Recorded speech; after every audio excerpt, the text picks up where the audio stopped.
Back when nothing truly mattered and we hadn't had a clue. We fell in to play the game. Nothing would ever be the same. There were times when there was laughter. There were times when there was joy.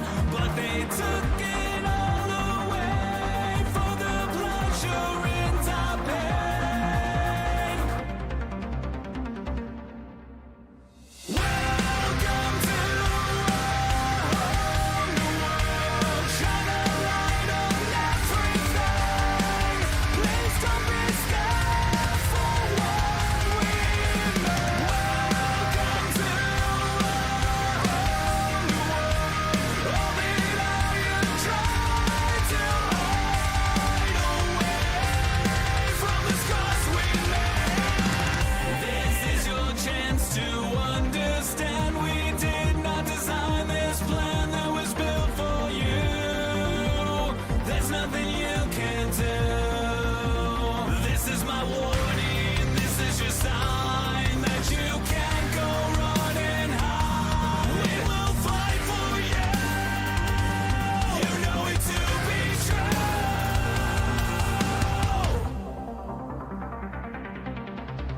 Welcome to our whole new world. Shine a light on everything.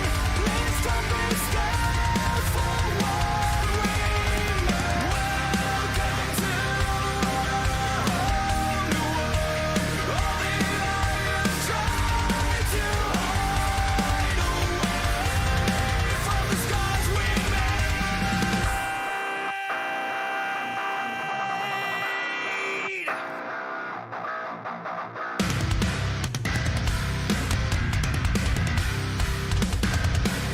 the scars we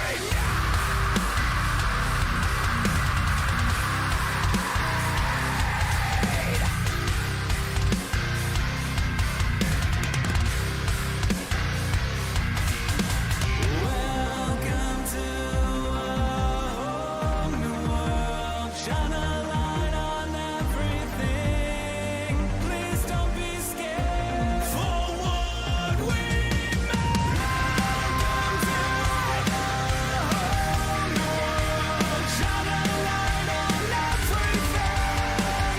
Please don't be scared for what we made. Welcome to our whole new world.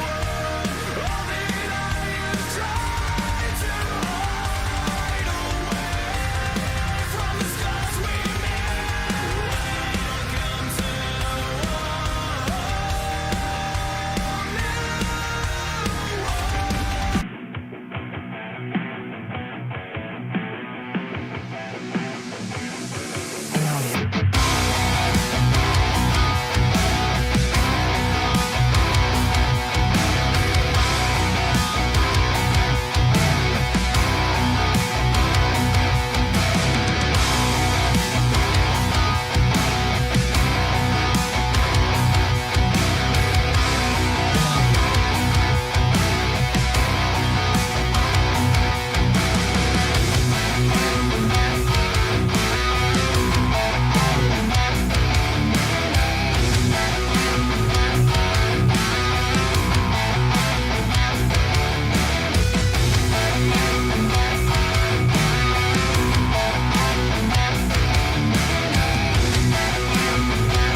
Welcome everyone to Nerd TV for another Global Sim Racing Truck Series race at the simulated Atlanta Motor Speedway. Cup guys just finished here in the real life, but now it's time for the virtual world to shine. For a Sunday night broadcast here from Nerd TV, 78 degrees is your weather. For air temp, 70% humidity, overcast, 8-mile-an-hour winds. Hood cannot play a factor. Track temp 98. Not the hottest we've seen, not the coolest, but it's overcast. So it should keep those temps below the triple-digit mark. My name is Jeremy Stanley, aka Jay Swifty. To my right-hand side, co-producing / broadcast, Mr. Dustin Loxton, aka Ballistic on the interwebs. What's going on, man?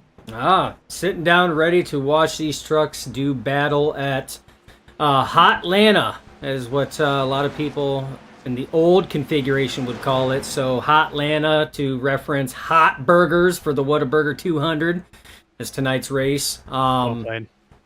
You like that? See, I got a couple of them. Yeah. But I know this track's a love and hate with this new configuration. I'm a personal fan of the old configuration. I loved old Atlanta, what is now Legacy Atlanta. But this one here is kind of a love-hate relationship. The way they have it is it drives like a restrictor plate, like a Daytona Talladega, but it's on a 1.5 mile configuration. It's not a super speedway. But it carries a lot of the rules and mindset that you normally would. So that double white separated by the red line, that is out of bounds for race, just like what the yellow line is at Daytona Talladega.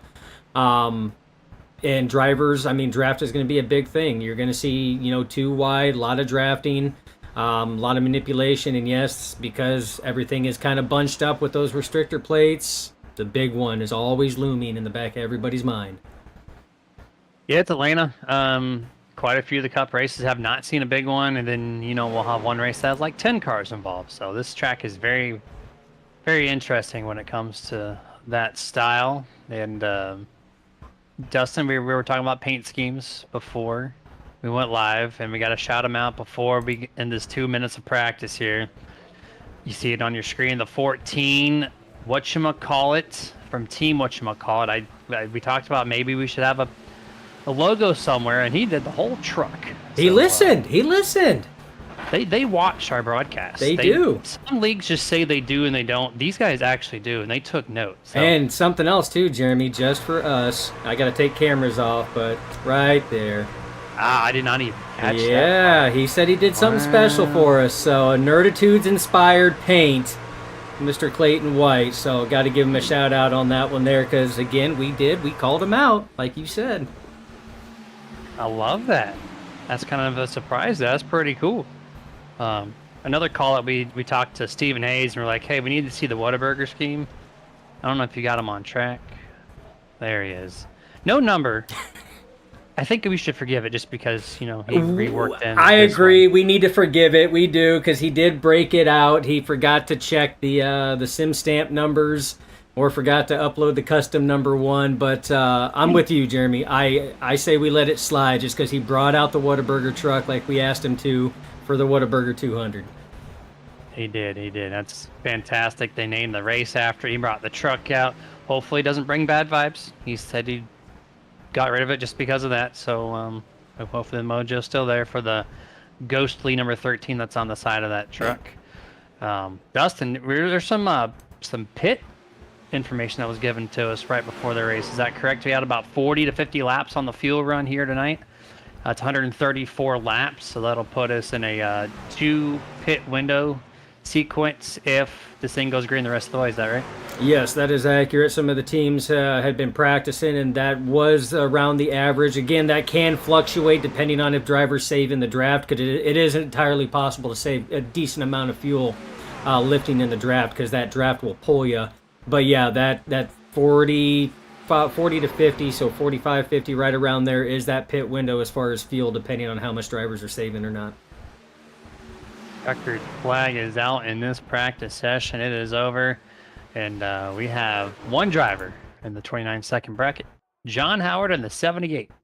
One of the playoff drivers gets the win in practice. So we're going to go full screen here for this qualifying session, and we're going to see what the 78 has in store here. Qualifying, remember, this is drafting track, so those times do not translate, Dustin. No, they do not. That was obviously a draft poll lap, but as we talked about, that double white and single red line is out of bounds during the race, but what you will end up seeing to try to maximize the most amount of speed in this truck here at this new configuration is down the... Woo, as Howard gets loose coming off of pit road. Okay. He's going to lock it down there. He's going to go ahead and stop and reset. But you will see drivers drop it below that line in the quad oval coming to the start-finish line just to try to cut that track. That is a legal move during qualifying only. Race session, Don't expect to see that whatsoever. Drivers were told in drivers' meeting, you do not make any forward advance passes below that line.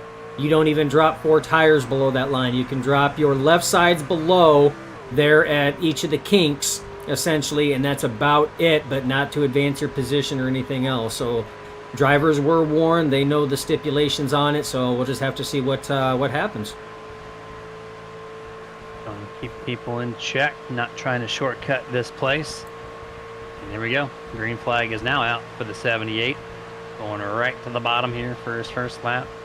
He's going to leave a quarter lane, though, on the inside. Atlanta's fastest when you put those tires right up on that white line. Hug the corners in both sets, 1 and 2 and 3 and 4. And he's going to hug again, about a quarter lane off. I'm not sure if his truck's just not feeling it or whatnot, but let's see how that plays. Here he goes for the dip. Qualifying A-OK. Just the race, you won't see this. Correct. 31.49 is where that puts him on his first lap. Now, Jeremy, we had talked about this. This race, and especially qualifying, is done exactly like Daytona Talladega. The least amount of wheel input means it's the least amount of speed scrubbing that you're doing. So that's why these drivers are looking to try to maintain, not really, saw back and forth on that wheel as much as possible. But you can see, Jeremy, the times are slower than what they were in practice. Again, because practice had the draft. Your fastest right now, Chad McGinley at a 31.24. His teammate, J.J. McCoy, at a 31.27. And then Stephen Hayes in that Ghost 13 Whataburger car, 31.29. And look at that, Jeremy. 3rd, 4th, and 5th, all to 31.29. Had to go to the 3rd or more decimal point to cycle those 3 out. 290, 291, 293. 3/1000 separates those 3. These are on board now. The 12, Joshua Slade in the Ghost Energy truck here. He's going to run the high side for his lap. And quick mention here before we go racing, there is playoff drivers. There's 14 of them. And there's a 20 truck field tonight. So majority are playoff drivers, and they are notated by the white windshield banner up on the front of the windshield. You see it right there. There's one from 1 of 1. So all the teams have the same exact logo set up. They just made it white, the background there. And there he is, completing that first lap and going for number 2. Not going to do it if you're going to do left and right like that through 1. No, definitely scrub some speed there. And that's going to slow his lap down. But again, Jeremy, we know that this track is like a Daytona Talladega. So your starting spot, not as important as what it would be at any other track where, you would have to try to work your way up. As long as you can maintain draft and you can pick the lines that actually have the forward momentum. We've seen drivers go from shotgun on the field to leading the field, in just 3-4 laps. So it's not as ever important, besides you just have to kind of work your way through. What it does do is your pit stall selection. Right now, Chad McGinley has got the best pit stall selection because all he has to do is his virtual pit crew has to drop that simulated jack, and he just pops that clutch and just rolls about 10 foot, and he's across that commitment line at the end of pit road that locks in his position. So, again, pit stall selection can be important. Very important. P1, or if you don't get P1, then it's up to the driver to say, hey, I'm just going to start where I'm starting, or maybe I'll start from pit road or start in the back. And so you do the Denny Hamlin route like he did today, where he runs 240 laps basically in last place, goes for it with 20 laps to go, and then he gets wrecked and still finishes in like 30th place. You can go that route, or you stay up front like a Daniel Suarez and still finish up there in the top 3 all night. So, it plays out so many different ways at these drafting tracks, if you will. I guess that's the name that they're calling it now. But anyways, here's the starting lineup for the Whataburger 200. We're going to wait for maybe one more truck to file in on the outside. Maybe not. There we go. We'll call it right there. Chad McGinley, P1. J.J. McCoy in 2nd. Row number 2, Stephen Hayes in 3rd. Bobby Mantle in 4th. Row 3 will be Clayton White and Bradley Minor. Row 4, you'll find Stephen Knight and Danny White. Row number 5, in 9th place, John Howard. 10th place, Mark Sherwood. 11th place in row 6, Ron Harrington. 12th place, Brody Marinko. Row 7 will be 13th place, Shane Wielden. 14th place, Justin LeBlanc. Row 8 will be Joshua Slade in 15th, Anthony Emmerich in 16th. Row 9 will be EJ Luna in 17th, Austin McGill in 18th. And then row 10, Abram Ghostin and Ronald Holmes going to round out your 20 truck lineup for the Whataburger 200. Remember, 134 laps. The fuel window, if they go green the whole stint, will be between 40 and 50. And this is going to be a fun one. We had it underneath the sun today. Now we get the cloudy on the vertical side. It's a little flavor of everything here. And drivers are ready for this thing. It is playoff time, Dustin. It is playoff time, and I know you mentioned about the banners up on the actual horizontal ticker as well. For those of you that are wanting to try to track where your favorite drivers are at that are in the playoffs, their names will be in green with all the rest of the drivers being in white. So another way for you to be able to cycle through your favorite drivers, knowing where they're at and how things are going. But yeah, playoff time, Jeremy. This is where, you know, the virtual gloves, so to speak, are coming off at this point in time. You know, they've made the playoffs. These drivers are ready to rock and roll, and we're just going to have to see what's going on. I love Brad Miner and that Speed Channel paint job. That's a nice little throwback there. Speed Channel finally taken over by IndyCar on Fox. They still have the @Speed on that channel, but needless to say, it's still alive somewhere on the interwebs. And on the chats on YouTube, Michael Hayes saying, "What's up, boys?" Steven, what happened? Talking about his number. Where did it go? Who knows? Maybe he left it at Whataburger. And then good luck tonight from Lone Star. And then Dustin Franklin saying, "Go, EJ, go." So we have 2 people on the chat so far. Please join us the whole way.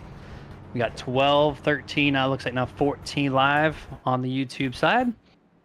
And as Dustin said, look for your favorite driver in green. 20 drivers tonight, 14 are in the playoffs. So majority of these guys are going to be racing themselves to try to be in front of one another toward the end of this thing. Chad McGinley, very familiar spot, P1. JJ McGoy, his teammate, the 2-2 in the number 2 spot. Should be a fun one here. Who has the advantage? This track ages, it becomes the top for the drafting line, but it could be the bottom, depending on the setup that these guys have chosen during their practice today and throughout the whole week. We're going to see what it looks like at the end result. Pace truck down. Waiting for the Geico restart zone. There it is. Green flag is out. The Whataburger 200 is officially underway. JJ with a great start with his teammate, basically keeping it nose to nose. Bobby Mantle, weird colors, not able to recognize him right away. He's going to push his teammate JJ McCoy real tight there through 1 and 2, Dustin.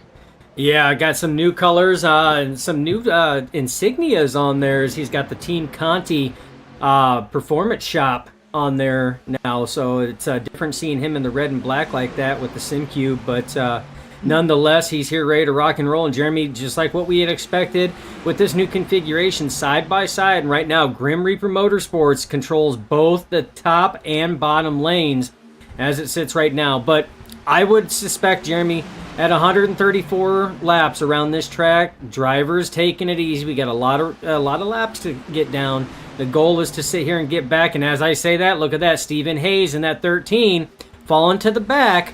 And that is very reminiscent to Super Speedway restrictor plate racing there. Go back to the back. That way, if anything happens, you got nothing to worry about. It's not lame on YouTube saying, "Good luck, everybody. Let's go, Bobby." Referring to that number 89 that we just talked about 1 lap prior. JJ McCoy breaks out to the race lead on the very first completed lap. He has led laps 1 and 2. Goes single file solo with the 89. Bobby Mantle to his inside. Chad McGinley third. So yellow spoilers from Grim Reaper. 1, 2, 3 on the bottom. Team whatchamacallit's driver, John Howard, 78. He's going to run the top here. The first one in line with Bradley Miner in second on his line, respectively. As we're going to the roof camera, reverse, looking at the 78. In his position on the track here, Bobby Mantle, of course, on the inside. JJ McCoy going to lead the first 3 laps. Yeah, look at that high line run, though. That's John Howard in the 78. He was your fastest in practice there, and he is picking up right where he left off and was the only driver in the 29-second bracket for practice. But like you said, Jeremy, this is a fairly clean track right now. So right now, that dominant line that has just a hair more through the corners is that low line. But as we get more and more laps in, you see that high line is starting to come back in. If they utilize side draft, they can really maximize on that, but you always have to be careful. This wind can be a vicious mistress. There's a little bit of a bump there from the 46, got the 78 of Howard out of funk. Yeah, little out of funk there, and that's very easy to do at Atlanta with these tighter radiuses. If you don't hit them square on the straightaways, there's more wheel input here than Daytona or Talladega, so you have to time your bumps a little more precisely than you would at the big boys, the other two drafting tracks on the NASCAR circuit. 5 laps in, JJ McCoy leading all 5 of them. Yellow spoilers still 1, 2, 3 on the inside. John Howard in the 78 still trying to advance past Bobby Mantle here, maybe for the first time off of turn 4. Gets a great launch this time. He's going to clear him almost, gets to JJ McCoy as he leads the 6th lap. Yeah, again, that high line starting to fight back now. They got regrouped back up after that little bit of a miss bump that actually put some separation between Howard and Minor there on that top side. But I tell you, something that there is no separation in is the 22 of McCoy and the 89 of Mantle. Those guys have been bumper to bumper this entire time. And one thing I do want to make mention too, Jeremy, is if you look, there's a lot of white banners up here in that top 5 to top 10 area, so these playoff drivers know where they want to be early on in this Whataburger 200 race, brought to you here from Atlanta. Yeah, it's either be in the front or be in the back, and right now, most of them are saying, I want to be in the front. That's exactly what they're doing here. John Howard actually led that last lap, so the first lead change of the night. I guess technically second, since Chad McGinley started this race P1. Either way, so we had 3 total leaders in the first 9 laps of business here at the 1.5 mile virtual Atlanta Motor Speedway. Quick shout out to our series sponsor. Usually don't do this so early, but Martin Sports at martinsports.gg. If you're looking to up your game with some sim racing gloves or get your team, order a set of a team official jersey from Martin Sports, look no further. They have full customized prints that you can do yourself on the website, or you can have Scott Martin work with you directly to help you design your best created jersey as they're going underneath the 25. He goes to the inside. But yeah, if you're looking to get some custom gloves or one of the pre-made, tons of selections to choose from too, by the way.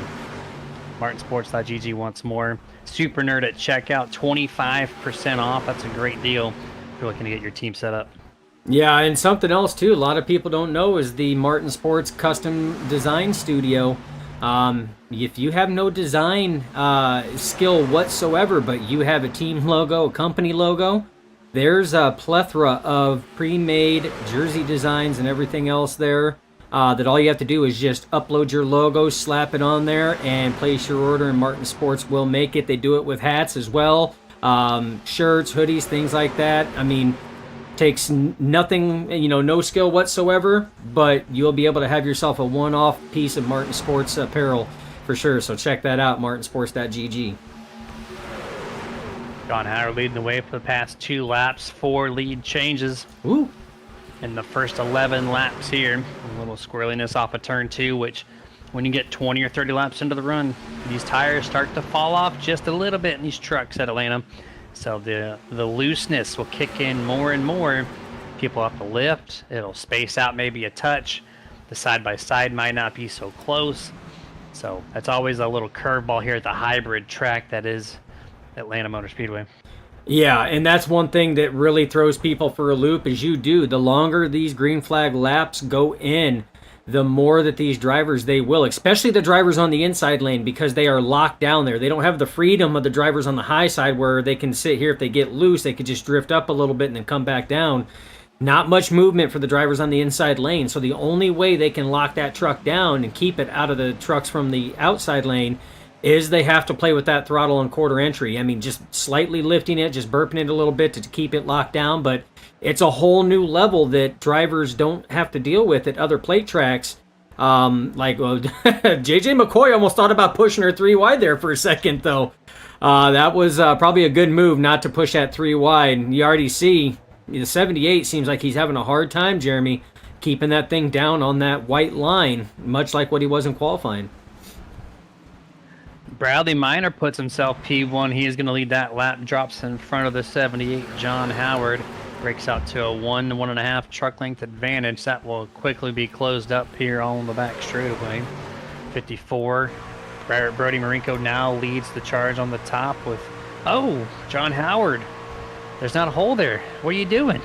And it checks up Brody huge, and Justin LeBlanc and everybody else behind them momentarily. It's going to give Bradley a little bit of a breather for this lap as he's starting to work his way back. You see the trucks dip their tires on the red line. I guess they're allowed to do it pending you don't advance your position, but be careful because if you're side by side directly, technically you could. Oh, absolutely. And that drift up we've seen from the 78 of Howard, that's going to continue on. It's going to start being an affliction for a number of trucks as we continue green flag laps. We're 16 laps in of 134 right now. Oh, man. Brad, he's got to be careful on that. Admin stated that left side tires were good, but don't flirt with anything more than that. So, but a lot of times too, coming off 4, we've seen these trucks kind of get loose, Jeremy. So that could have been him chasing it down there because it was getting a little light in that rear end. Yeah, it's a little bit early for the looseness to kick in, I think. But I mean, if these guys are on edge already, it's gonna be tough as these laps kind of wind down to that 40 to 50 lap.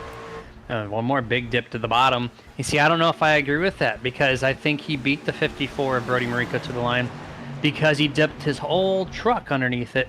Oh, the 64, a little bit on the outside wall. He's going to lose quite a few spots.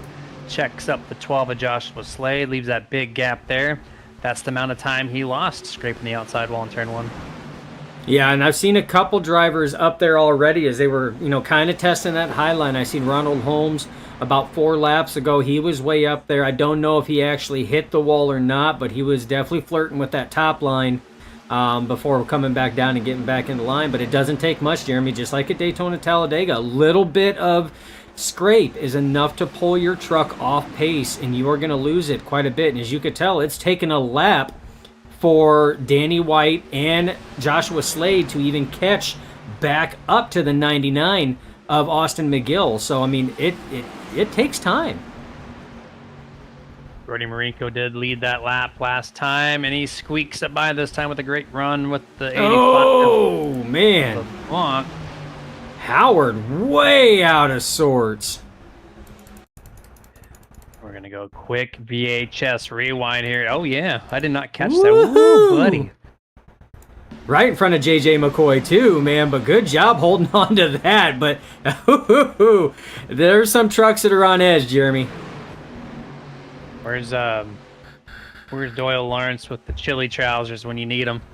That would have been one for JJ and for John Howard. At the line this time, Bradley Minor back to the lead once more for that lap. These lead changes at super speedways happen quite often. I'm already at 7 through the first 20 laps for the Whataburger 200 as we're approaching halfway on the first fuel run. Yeah, first fuel run, Jeremy. We've got a lot of big movers. We got 4 drivers at plus 10 spots. That's McGill, Emmerich, LeBlanc, and Marinko. As LeBlanc actually just went to 11, so did Marinko. Actually, all of them did, and they're going to keep going back and forth. But those were all drivers that started at the tail end of the field, and they've already worked their way back up here. LeBlanc's actually leading that top side now that Brody Marinko went down, but Marinko doing what he can to control both lanes here, trying to control draft. He's going to try to put his truck in whatever lane seems like has the momentum. And right now you see they go way up top, 4 trucks there, led by the 85 of Justin LeBlanc, trying to build up that momentum, Jeremy. I don't agree with the move. We've already seen the 46 drop to the inside. He got swallowed up. We saw the 22 do that. He got swallowed up. Now 85, he's going to be side by side contending for the race lead. And I just feel like there's a continual trend here. You get that run on the top. It is stronger to me personally right now watching this race if you're on that second groove. I think you want to hold that lane if you want to lead the most laps. You see LeBlanc almost clearing, and does clear the 54. So make that your 6th leader for 9 lead changes tonight already. And he's going to hold the second lane this time, though. Yeah, he's listening to you, Jeremy, and I agree. Right now, that high side has got that top speed momentum. So I feel that if you want to try to control the the trajectory of this race right now, you're going to want to stay in that top side, and that's exactly what LeBlanc is doing right now. I mean, he's got the Brody Marinko cleared for days. Him and Emmerich both have him cleared, and actually McGill's got him almost cleared too. And now he moves down, but Jeremy, we're going to do this.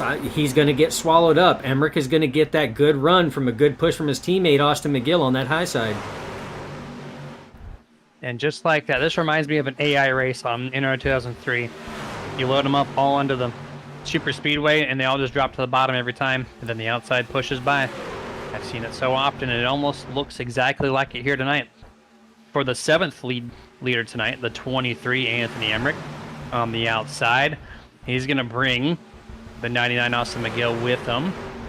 23 has the chance to go to the bottom if he wants, but just like everybody else, I think you'll hold that second groove. And see, and here's the other thing too, Jeremy. If I'm one of these drivers that is struggling with an ill-handling truck right now, like that truck is more on the free side, like the 78 of John Howard, I think I would much rather be up on that high side because you don't have to really throw that wheel in there near as much. You're not going to have to worry about that transition from the corner as much where it gets loose.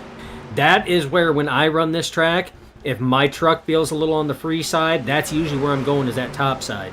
Well, good pass there by the 99 of McGill. He went down to the bottom side, got the run, got by his teammate Anthony Emmerich, and now he's going to go down and block that low line and stop the momentum there, Jeremy. So we already see some of those draft track tactics going on right now.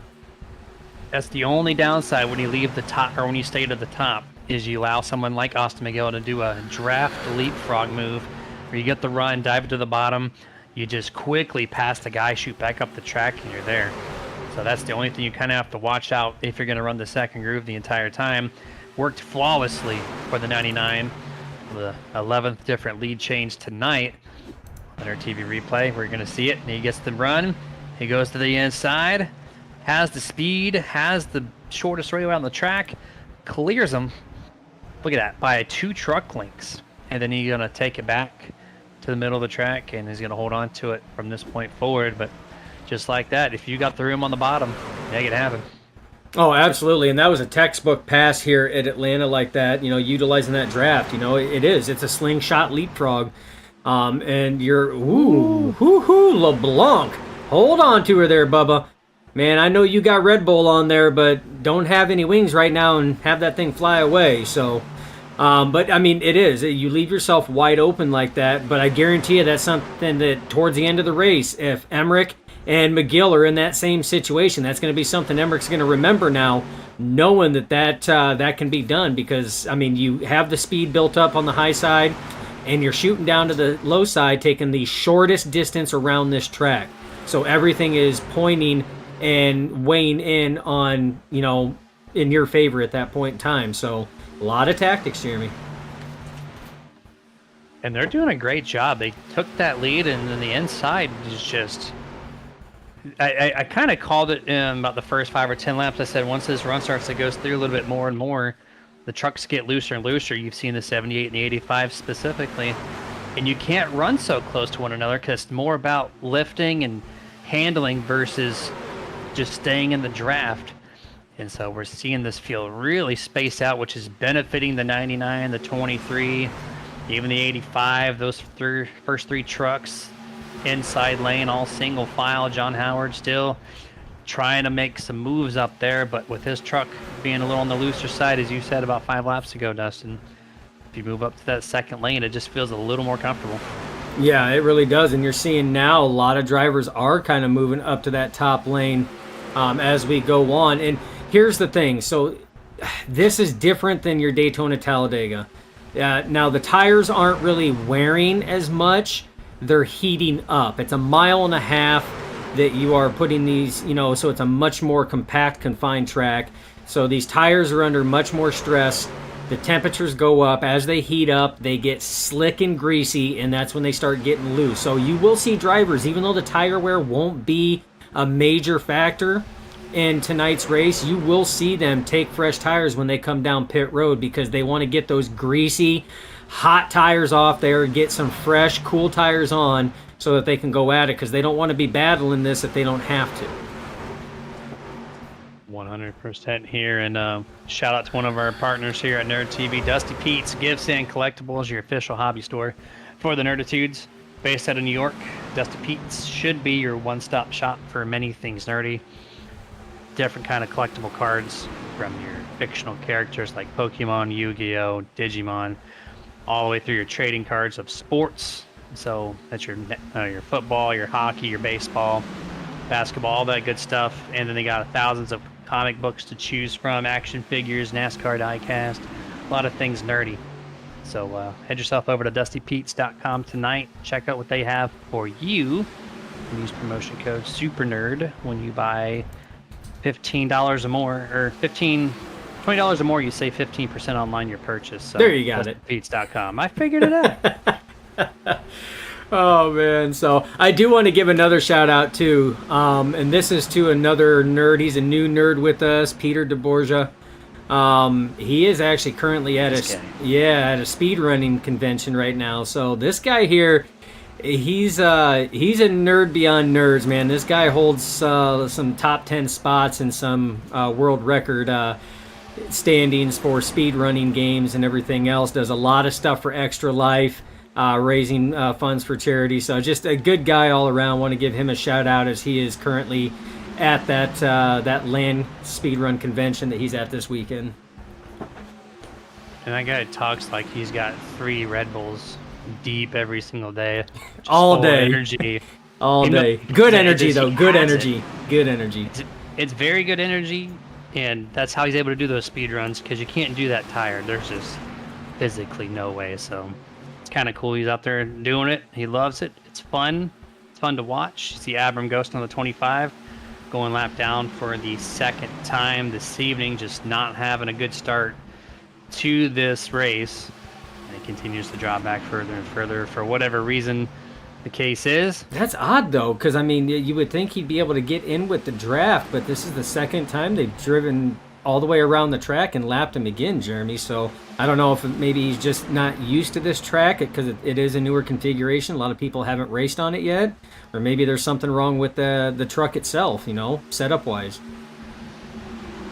Yeah, it takes a massive miss to just lose the draft like the way the 25 is. So not a good start for the playoffs, even though he's not in it, but still you want to be able to perform toward the end of the season to give yourself a good head of momentum coming into 2025, coming up to lap 40.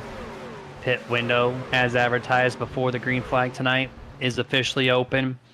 So the leaders, maybe the 99, 23, 78, these guys are on that closer end of 40 to 45 versus 46 to 50. So we'll see when they come down, but you got to be with your teammates at the same time. You can't just do it by yourself. You have to have that drafting partner or two.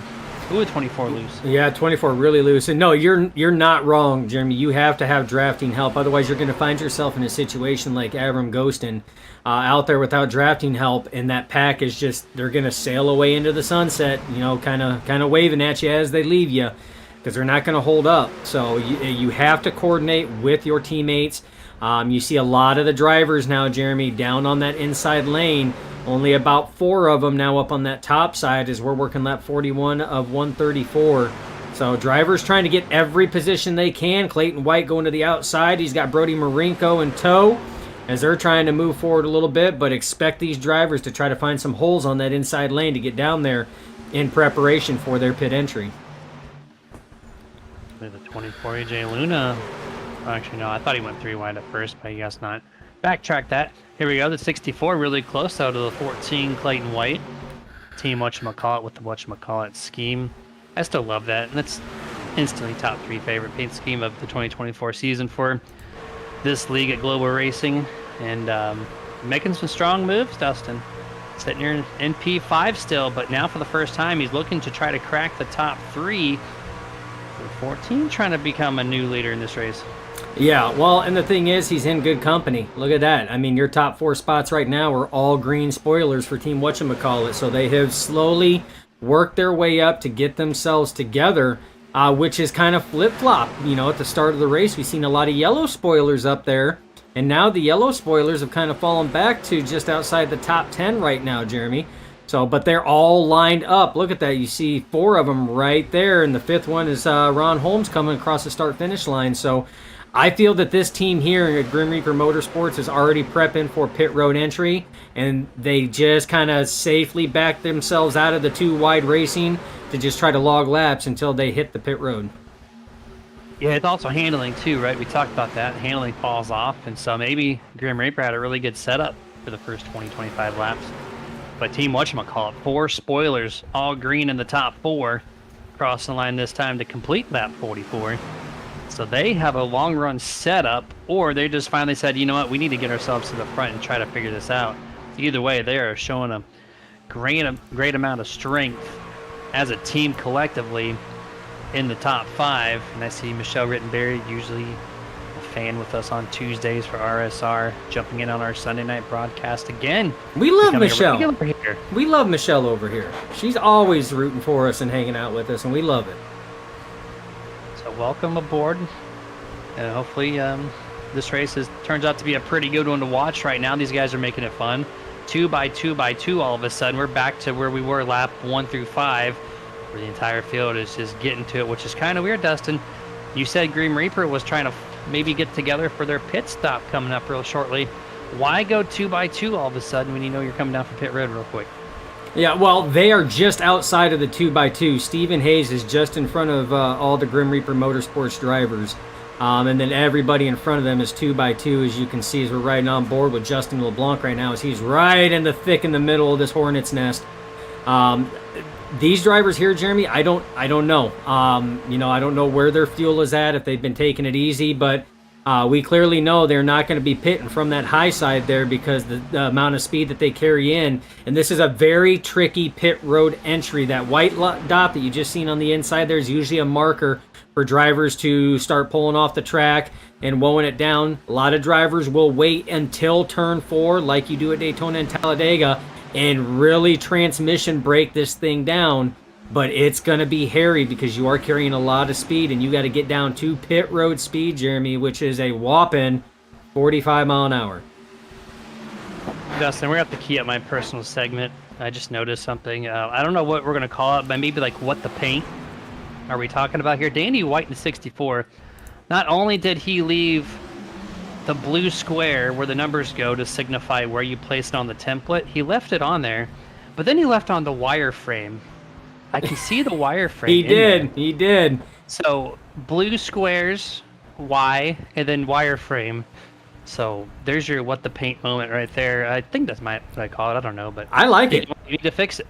I like it. All right, Danny White, it is official. You have been called out.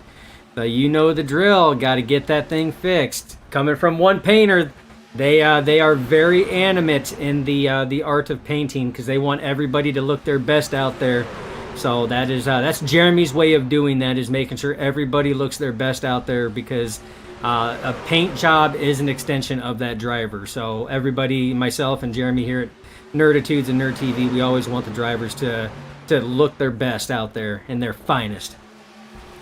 What is called an exclusive paint job for Atlanta. I'm sure by next week it'll be cleaned up. 51 laps, now 52 underway, Dustin. I think our mathematicians that gave us the lap count lied to us a little bit, because not a single driver has come down over 50 laps in. So I guess we'll just have to wait and see when they actually do pit, and then grab our own information and data from that. But the 14 trying to become a new leader. He drops to the bottom, secures it for the 12th lead change tonight amongst 9 drivers. 14 Clayton White to the point. All right. Well, you know what? I'm going to sit here and do this for you, Jeremy, just because I know Clayton White had made a mention, only because Nerditude shouts him out so much because we're a big supporter of him. But Victory Fuel, liquid hydration. It's full of electrolytes, no added colors, no added additives or anything else. It's the best hydration drink for anybody, any nerd, young or old. So yes, that's adults or kids. Will keep you hydrated in the most of intense situations. And I know for a fact that Clayton White has recently been drinking that Lucky Lemon that you like, Jeremy. And he's hoping that it can get him to victory lane. And so far, I don't know, maybe if it works, maybe he could send a little bit of that Lucky Lemon over to the nerds here, for kind of steering them towards it. But either way, it's amazing stuff. Love it. Check them out at drinkvictory.com. Use promo code SUPERNERD. Save you 10% on your checkout. Clayton White verified, and he said that he absolutely did to save a little bit as well, and he loves it. Anything lemon flavored, I'm a fan of, so no surprise there. But I know one of our a nerd correspondents, maybe I'll call him Mr. Matt Keach. He ordered Purple Potion last night. I talked to him about it. I actually ordered. I don't want to do a sponsor shout out. That's not ours, but Bones Coffee has a SpongeBob flavored theme now going on. So I ordered some Patrick flavored banana split coffee, and then at the same token, he ordered the Purple Potion from Victory Fuel. So I need to get myself onto that purple case as well. Absolutely, I have too as well. And Jeremy, I am noticing something. You said we're going to have to kind of look. I see a whole big line on that inside lane, Jeremy, minus Stephen Hayes and Justin LeBlanc there. So I would say pit stops are going to be coming. You see a lot of drivers going high. That tells me some are coming in. And here we go. Led by Clayton White in the 14. Gives up the race lead to come down pit road. Oh, Anthony Emmerich. Joshua Slade. Oh. No. Doesn't look like heavy contact on that, Jeremy, but definitely not what you want to happen under green flag pit stops. No, and this iRacing hasn't got the newest Atlanta version where they enter pit road in turn 3. They're still doing it off of 4, and going super speedway style down to the flat is really tricky. Howard almost lost it. Emmerich downshifts, wheel hops it. So he's going to get the unsafe pit, I think, anyways, for touching the grass. Maybe not. But then Joshua Slade trying what he can. Oh. Bam. Right to the left front of the 23. That might be some suspension damage. Who knows? Yeah, his right front fender is beat up, and that hood is kind of bowed up a little bit. So that could be bad, Jeremy. But Joshua Slade actually exited pits with everybody else. So with that being said, I think he might be okay. But the 23, on the other hand, I don't know how his truck will perform here. There's just any other pit stops. LeBlanc, EJ Luna. There's Danny White exiting his pit box. 13, Stephen Hayes. He's doing the same thing. And it looks like Shane Wheeldon cycling through is going to lead that last lap by here, just closing up to 60 laps. It looks like about 7 drivers need a pit. But look, he's all by his lonesome right now. Actually, no, I think he's the only driver left on this cycle. He needs to get down pit road. He doesn't have a draft partner. He is.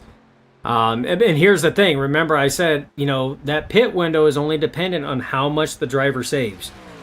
So in this situation here, Jeremy, I mean, if he was running further in the pack, mid-pack or so, he didn't have to run full throttle for that entire 55 laps. So he could have saved an extra 5 to 7 laps of fuel running that 50 to 55 lap run. So again, this is where that strategy comes into play. But the thing is, he's losing so much time being out there by himself right now because those other drivers that have already pitted right there, and we talked about it, Grim Reaper Motorsports, Jeremy, all nose to tail. Oh, no. Sorry, the 77 came down as soon as you cut the camera from him, and he spins it, hits the yellow cone, so that's gonna be a pit stop violation from Shane Wheeldon. Going back to the VHS, rewind for a quick look at the 77. Shane locking it up, hits the grass. There's the cone cut. That's got to be a penalty. 40 seconds held in the stall. And that's going to basically end the night because we're 60 laps in without a caution. So almost halfway, Dustin, without a single caution yet. Yeah, almost halfway, and that's tragic. And again, that's a lot of that because of coming in on turn 4. I know these drivers, that's what they're wanting to do.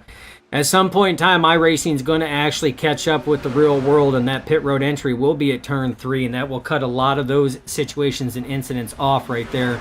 But when you try to woe it down from the fast speeds and then go from that track down through that transition to the flat going into pit road. These trucks do not like it. But Jeremy, right now, your top four, McCoy, Mantle, Knight, McGinley, they have just pulled away right now. Clayton White is your next one, and there's a substantial lead. These drivers have got to get nose to tail, not race each other with anything else if they want to try to chase down this Grim Reaper Motorsports team, because these guys, they were on it on their pits. Answer Michael Hayes on YouTube. Can they go halfway? Answer is no. Can they go halfway without a caution? Probably. And that'd have been kind of cool if Shane Wheeldon were able to extend it to lap 67 or 66. Because if he could have done that, he could have made this a one-stop race somehow. But that did not happen. And now we're looking at, all of a sudden, the guys that you talked about that were in the back. Somehow, when these guys pit together, they just maximize efficiency on pit road. And they are leading this thing by 2 to 3 seconds. 22, 89, 79, 65, all Grim Reaper, all top 5. And so flip-flopping momentum here halfway in this race. Yeah, and you can see that next pack led by Clayton White back there, just in the frame of the shot right now. They must be listening, because they are all lined up nose to tail. They're not racing each other. They're doing everything they can to try to chase down this pack right here, Jeremy. Yeah, it's going to be tough. Right now, they gained 4/10, but when you're tucked in nose to tail like this, it is going to be tough. But the handling, remember the handling fell off, I think, on Grim Reaper, if I had to guess. Well, actually, no, I'm going to take that back. It's not going to be tough. They went from 2.5 to 1.8 in one lap, so 7/10 gained in just one lap. And you see the closing rate. They're going to get there before turn 1 even. This is going to be fun to see how much this outside momentum is going to happen. You know the 14's not going to lag back. He's going to go right for it. So we go through 3 and 4. Under a second is the gap. Him and the 99 nose the tail. And here we go. He's going to shift to the outside. I would think he would. Oh, he's going to. He's not going to hold back. There it is. There's one. Can he get to the race lead? That might be a little tall task, but we're going to see. He's going to side draft Chad McGinley here, bringing Austin with him once more. He's going to pass Chad. Gets to the Stephen Knight. He's going to pass Stephen Knight off of 4. He's going to get to 3rd place here. Him and Austin McGill. And does he get second? He does, all the way up to 2nd place that lap. Oh, yeah, and they're still moving right now side by side with the 22 and McCoy. And again, a lot of this is from that momentum run they had, but McGill is, he is pushing like there is no tomorrow right now. Right now, Clayton White is almost completely in front of McCoy going into turn 3. A little bit of a bobble there. Inside lane closes it back up, but still side-by-side race here for the lead. 14, Clayton White to the point there for the 2nd time this evening. Oh. Contact between the race leaders. Unsure what that looks like, but be careful with the contact there. We could have had a first spin. And looks like Austin's still able to keep the truck cool enough to push the 14 down the straightaway once more. As the race is getting really good here right after pit stops. Everyone is all closed in like they were on the very first laps of this race 67 laps ago. We're going to take our first picture-in-picture. We'll be right back.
Back to full screen here on lap 73. Right now, Clayton White leading the charge. Austin McGill actually goes to the top. They're going to squeeze Anthony Emmerich, a teammate of theirs, the one who got involved in that wreck on pit road, unable to keep the lead lap as he goes one lap down right there to the rest of the field. Marked at the 4th truck to be one lap down in this race tonight, minus the 44 who's been parked for the last 15 laps, so I guess technically 5 trucks one lap down. We're still sitting at 16 lead changes amongst 10 different drivers. The 77 of Shane Wheeldon was the only one really that benefited from that for the pit cycle. Everybody else has done it under green flag racing conditions. And Dustin, we're a little bit halfway now. Still 0 cautions. Love to see it. We're having great racing side by side. JJ McCoy getting loose. So handling issues. A lot of different situations going on with strategies. And it's just been a fun, quick race right now. It really has, and it's to be expected when you come to a place like Hotlanta, and these drivers have been practicing, getting set up. Yeah, there's ill handling trucks out there, but I mean, that's just a product of the open setups and this new configuration of the track, Jeremy. But we still got at least another green flag pit stop to come, to cycle through. And here's the thing, if Grim Reaper Motorsports maximizes the way that they did, these drivers are going to have to really work on getting it done, because that pit stop is going to, by the time they hit it, Jeremy, there's probably going to be about 20 laps or so left in the race if they push it to full distance like that again. So there's not going to be much time for that second pack to gain back up like they did, this time here. So that's something that these drivers have got to keep in the back of their mind. They've got to try to play a little defense in certain areas, and pitting is definitely going to be one of them. They're going to want to maximize that time on pit road. They got one more stop coming up, which will happen somewhere in the triple-digit lap count, I would imagine. And 14 might lose the lead this time. It looks like he will. Austin McGill with the 17th lead change here tonight amongst 10 different drivers. And right now it's going to be a battle between these green spoilers. Green up front, yellow and orange second row. Third row back, also yellow and orange. And so just a mix of the 3 best teams in the league right now, all duking it out here as the 14 does break away. What a breakaway. Truck length and a half, maybe 2 over JJ McCoy just by himself. Maybe JJ's still feeling a little bit loose like we saw 5 laps prior. Yeah, breakaway, just like breaking into whatchamacallit candy bar. But yeah, no, it's the one thing, Jeremy, that we have talked about is before we had seen that high line really, if you wanted to pass early on in this race, that's where it was at. And we have seen that high line kind of struggle to get clear to make those passes now. We have seen the 14 and 99 essentially control both the top and bottom lane respectively right now, minus a couple little bobbles here from trucks. We had seen the 99 bobble a couple laps ago. We've seen the 14 get out to a big, a decent lead and breakaway there from the 22 bobbling. So handling issues starting to rear and show their face a little bit here, Jeremy.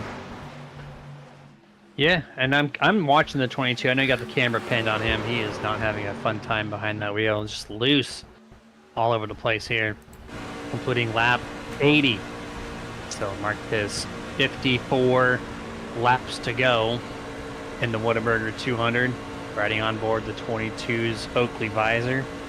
Running behind first place driver Clayton White. Well, second place Austin McGill did lead that last lap yet again. And so these guys are going to be keeping me busy on the lead change counter. Look at that. You see that wheel, and that's why we went to the Oakley Visor, Jeremy. A little bit of a quick snap to the right there to straighten the truck out. So, like you said, JJ McCoy not enjoying how full his hands are right now. Look at that wheel input. There's a lot of left turn in that thing, too. So, that's just... I know you said it during qualifying, minimal turn. He's turning a lot to the left already on the straightaway, so I guess that's minimal comparison to what he's doing on the straightaway. But, Dustin, what are the benefits for crab walking a little bit? The wheels turn so far to the left, there's a little bit of a crab walk, if you will, where the left rear of the truck sticks out further left than the nose does. What does that do for side draft? So for side draft, it's again a lot less wheel input when you do it. That's why you see a lot of drivers when you come to a plate track like this. They will usually, when it's open sets, their wheel offset will be weighed heavy like that. So that's why you've seen that orange tape was further to the left for JJ McCoy.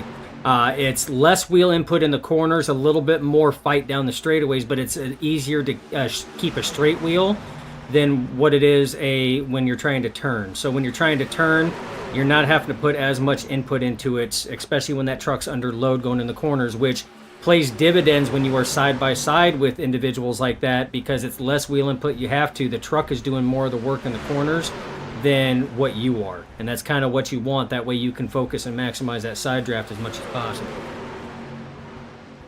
There you go. And you know what? Speaking of setups, one more partner to shout out. Race EPI, Elite Performance Industries. So if you're looking to find victory lane in any open setup race, no matter if it's hosted or a league race, the first place you should definitely be shopping is raceepi.com. That's Elite Performance Industries. Some of the best setups on the iRacing service. I have used them a couple times this past few weeks. Let me tell you, I've tried some other ones in the past. These ones have been my favorites. They feel the most comfortable behind the wheel, and they're really fast. So once more, raceepi.com. Anything you do purchase from there, they're going to put you in victory lane one way or another. So that's your place to go if you're looking for a checker flag. Yeah, and there's, like I said, a lot of these drivers, they're using various setup shops, across the sim network itself. But I mean, every one of these is running a custom setup right now. That's not like what we've seen with JJ McCoy. That's not a setup and offset that you're going to see in an iRacing default setup for sure. But you're kind of seeing kind of the downside to running that offset there a little bit. If you have an ill-handling car or you're just off a little bit, you're going to be battling it quite a bit. Ooh, contact. No, and he's around. Wreck.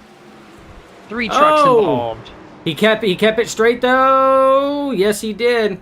But what I was trying to say before we got to that one was that again, if you're struggling on that, or you put just a little too much wheel into it in the corner, you lose that smoothness on there, that ability to maintain and be real smooth on that wheel. It forces you to have to maintain that quite often. And if you're in a situation where the truck is ill-handling like that, it can amplify the effects big time. Absolutely. We're going to take a look at this Nerd TV replay. This was not all handling. EJ Luna, if you back it up a touch bit more. EJ Luna came down the track. I think there was contact. If not, it was just a mere inch or two. You see him bump LeBlanc. And he's going to come down the turn 3 entrance. Sharp angle here, knowing the JJ's right there. There was definitely contact. Boom. Now, JJ's already loose. And then you add a truck that slams him in the right side. There is no way he's holding onto that thing. So he slides it, does a good job keeping like a drift style there until his teammate comes up and bumps him further. And his other teammate, the 79, bumps him. So 3 yellow spoilers. And then, John Howard just loses his left front. I think the 65 was unscathed. So 4 drivers involved in this wreck, 3 of which from Grim Reaper, which, Dustin, there's up and a down to running with your teammates on a super speedway. 1, it's great because you're working together and progressing as a team. 2, when you're in a wreck, you all come together real quick. Yeah, and I mean, it's, you and I and the rest of the Nerd Esports guys, we've had our ups and downs with that, and it is. I mean, it's something that, it's a risk that you have to take on that, and it's always, in the back of your mind that, it could happen if something happens, especially in front of you guys. And that lead team driver starts checking up. If the rest of them don't, like if I don't start checking up, next thing I know, I'm ARCA braking you. And then, a teammate's ARCA braking me. And that's essentially what happened there. The 22 started spinning. Then 89 and Mantle tried to slow it down and couldn't get slowed down. Got in the back of McCoy. And then the 79 at Night trying to slow it down, got in the back of Mantle, and it was just an accordion effect all the way down. I think the only one that made it through unscathed was the 65 of McGinley, because he took the escape route down below the line. Yeah, He barely made it down there too when JJ hit the curb, the transition between the apron and the racing surface. It straightened him out, and it kept it off the 65's right rear quarter panel. 1 lap to go before we go back to green flag, resuming this race on lap 91. So 44 laps. Sorry. Yeah, 44 laps will remain in the Whataburger 200. Austin McGill, Clayton White, Team whatchamacallit, P1, P2. Then second row. Looks like you have Justin LeBlanc on the inside from Lone Star Racing, and then Brody Marinko from One of One Motorsports will be in fourth. Chad McGinley in fifth place from Grim Reaper. Danny White from Lone Star Racing, those are fifth and sixth. And then you have Bradley Miner with the Speed TV throwback from 101 Motorsports in seventh. 33, Ronald Holmes, which we haven't talked about him other than the starting lineup tonight, so he's inside the top 10 here. And then we have Stephen Knight and Stephen Hayes, the Stevens next to each other from 9th and 10th. And this will be your top 10 rundown here as we go back to green flag in just a quarter of a lap. Will we have more of the same, Dustin? I think you will, at least for probably about another 20 laps, and then you're going to see the aggression start to pick up after that. These guys just came down pit road, so that's it. They don't have to pit anymore. We know they can get 55 laps in the tank. There's 44 left. They're not going to come down pit road again unless there's maybe another caution for some fresh tires. So I see 20 laps of good racing like what we've seen, and then the gloves are off after that. Green flag flies. Team whatchamacallit controls both top and bottom lane right now. Austin McGill leads them away. Top 5, a little bit of a breakaway. 2 truck links separate the 46 and the 64 getting to turn number 1. Brody, though, giving the 14 the business, trying to get Clayton White back to the front. Let's see what happens here. Austin McGill's led the past 10 laps of this event. Quick caution laps, by the way, too. I love to see that as a race car driver. Let's just get it resumed. No need to take 15 minutes to get the race going. But here we go off the turn 4. 99 clear-cut winner. He's going to almost bring LeBlanc into second place. Clayton White holds it, though, so McGill left off right where he was before the caution flag. Now the 14, Clayton White, trying to move back up. Yeah, trying to move back up. He's got help from Brody Marinko right now. That top line has got the momentum as they are starting to propel past the 99 and McGill here. But you see McGill's got that shorter route in, so corner entry a little bit better, but that run is going to come off, and there you go. You see the 14 starting to lurch forward yet again. Right now, and now they're starting to get a little bit more help. It was just him and Marinko, but now you're actually starting to get Brad Miner there and Danny White kind of in the mix. But something that's helping them right now is I'm seeing the 85 of Justin LeBlanc is really struggling with that truck there through the corners there. He seems to have a lot of back and forth. Like the handling is really starting to get to him now, and that's not allowing him to close up comfortably to the back of McGill there to really give him the draft help he needs. Yeah, when it comes to handling and you're in the top 5, you have to do your part if you want your line to exceed. But when you have the 1499 that are just hooked up so strongly, I guess you don't really need that third truck, as they're just holding that truck length separation between themselves and the 85 into turn 3. The 85 catches him, but it has to lift in that corner, or at least it looks like he lifts because he loses that ground he gains on the straightaway. And Brody, trying everything he can with Miner, he just cannot get the run. Team whatchamacallit has the 14 and 99 just really dialed in right now.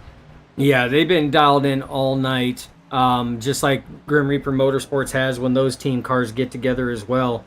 And, you know, we're struggling. Right now you see that battle is for the third position. You got LeBlanc on the inside, Marinko on the outside. And I would expect that Marinko and Miner would probably prevail on this one because they are closer in draft. McGinley not really close to the 85 of LeBlanc. He's getting closer now, but for the last lap and a half, he really hadn't been, and that could be due in part to, you know, what he's seeing as far as LeBlanc maybe having a little bit of a loose truck there. He may not want to get close to that just to prevent any, you know, unnecessary contact that could send a truck around. Yeah, you got to play it just a little safer for a little longer than you can have at it here.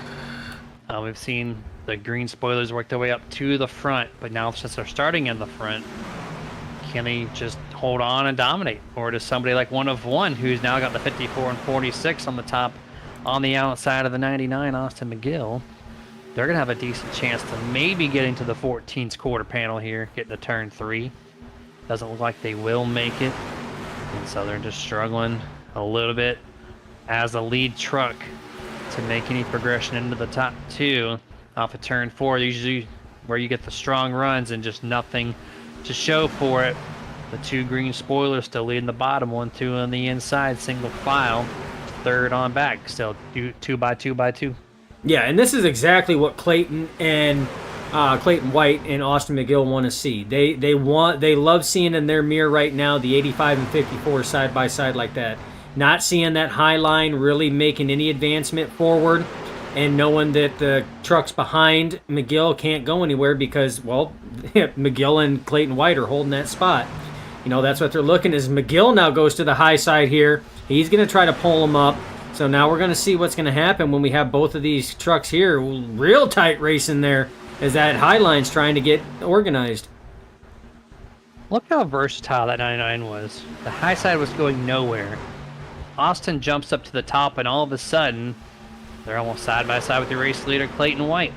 Austin McGill wants to have Team Muncham call it lead the bottom and the top. And that's what they're doing right now. Lap 100 right now. So we have 35 laps to go for the Whataburger 200. Whatchamacallit, P1, P2. Same second row, 54.85.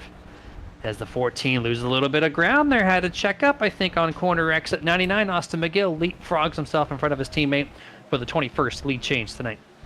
Yeah, and that was textbook there. Got up there, got the draft push from the 54 Marinko, and then dropped right back in front of his teammate. And look at the struggle that top line's having right now. The 99 McGill dropped to the low line, and it's almost like they just put up a couple sheets of plywood in front of that high line there. They just having a hard time advancing forward at this point. So right now, Jeremy, the 99 and 14 are definitely the Pied Pipers leading the way here. But we got 3 wide racing back here. Look like JJ McCoy in the middle here. And we do, Jeremy. 3 wide. You got Emmerich, McCoy, White going through that's the toughest spot to go 3 wide here. And that is through that quad oval like that. And they made it stick back to 2 wide as the pass is made on Danny White. McCoy still on that top side, Emmerich on that low side. And Jeremy, that was a very, very risky move to try to do that through that quad oval. And that was all different teammates too, trying to do that move 3 wide. So no communication amongst those drivers, and still able to make it clean for the most part. Danny White almost had some contact with JJ McCoy in turn 1, and he lost that battle there, so he had to drop back behind the 22. Looking through the field here, you still have the top 2 green spoilers, single file. Everybody else not really making any moves after that 3 wide. We're still stuck in that 2 wide format, which is very common for the newly reconfigured Atlanta Motor Speedway. 2 wide is a definite, 3 wide is tricky. And so you need a really good job partner to make 3 wide happen on the top side of the track. First 2 grooves still the preferred lane through here. Through turn 2, exit. 54.46 still not making any progress. So these trucks are not handling and just built for speed up at the front half of this field. Yeah, they may have to make a driver swap of some kind, try to get somebody else up there. That lane started advancing when they had a different lead truck up there, and not saying anything about Brody Marinko. Some drivers are better leaders, some are better pushers. And when the 99 was up there and Brody Marinko was pushing, that lane started advancing. So it might be something in the back of their minds that they got to start thinking, hey, we might need to get somebody else up here so that if I'm Brody Marinko, I'm giving that rear bumper the business, and you know this line's moving forward. You know, it's that's the name of the game in this chess match at 185 mile an hour. Oh! Wall contact. Oh, Stephen Hayes in the 13 makes contact with his teammate Danny White. Back into the wall goes the 13. No caution to be had, but 2 Lone Star Racing drivers already, just like that, going to be out of contention unless there's a caution. But here we go. Yeah, VHS rewind. That started like right around Brad Miners where that started. You see, backfire he was letting off there. Danny White goes high. He gets into the wall. And this, so what had happened is we actually got to back it up just a little bit more than that. Yeah, why did he back it down so much? Well, he got loose. He got wicked loose. I don't know if he had a little bit of help or what. Yeah, a little bit of help right there from the 22.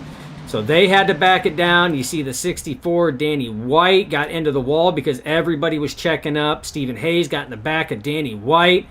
Danny White goes down the track. Excellent save there by Danny White. And then everybody else still trying to check up and get back up. Stephen Hayes back into the wall to stay out of the trucks down below. Could have been a whole lot worse, Jeremy. But yeah, that all started with a little bit of bumper contact between the 22 of McCoy and the 46 of Minor. And as we're just cutting back to live 14, got bumped by Justin LeBlanc in the 85 in turn 1. Really checked up the inside line. And the 65, Chad McGinley, poked his truck to the outside. It was Joshua Slade leading to that point. But then the 65, 79, they saw the shift in momentum temporarily, moved to the top. Now they're going to try to work their way up to the green spoilers as this race still progresses. 26 to go, 25 at the line. Oh, the 14. I don't know if that was a block or just a miscalculation on the corner. Slides it up, checks up the outside lane to allow Austin to continue to lead this thing. The most laps led by any truck is the 99 Austin McGill here. 25 laps to go. Yeah, 25 laps to go, and this is right around that mark where I said the aggression level was going to increase, and that's exactly what's going on right now, Jeremy, as we see a lot of hard racing going on, especially further back. Almost got 3 wide there. We do got 3 wide. Slade on the top, McCoy in the middle, Luna on the bottom as they come out of turn 4. Still 3 wide. Slade trying to progress. McCoy got no draft help in the center. Now he's got a little from Howard. Still 3 wide going into turn 1, Jeremy, and these guys are still trying to hold it.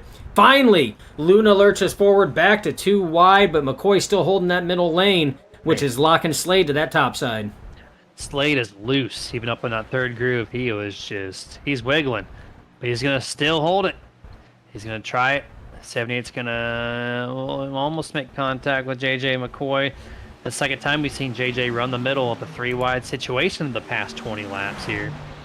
To complete lap 111 onto lap 112, 23 laps remaining, back to 2 by 2 except for your top 2. As we keep our eyes peeled mid-pack, this is where all the action is at the moment.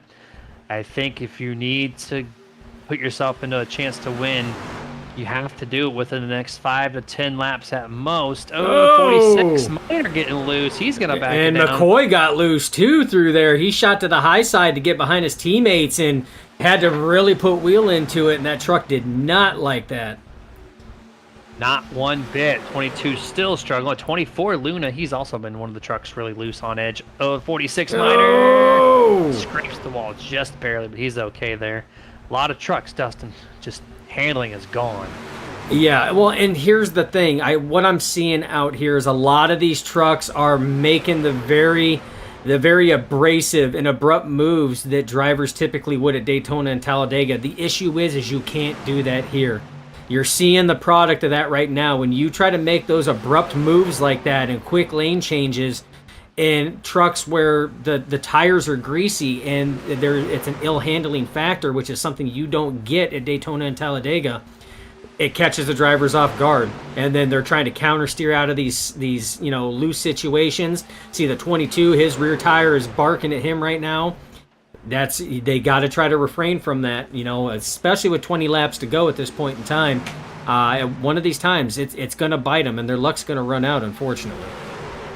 Michael Lester, I'm glad you told me that you're here. I don't have to worry about you anymore.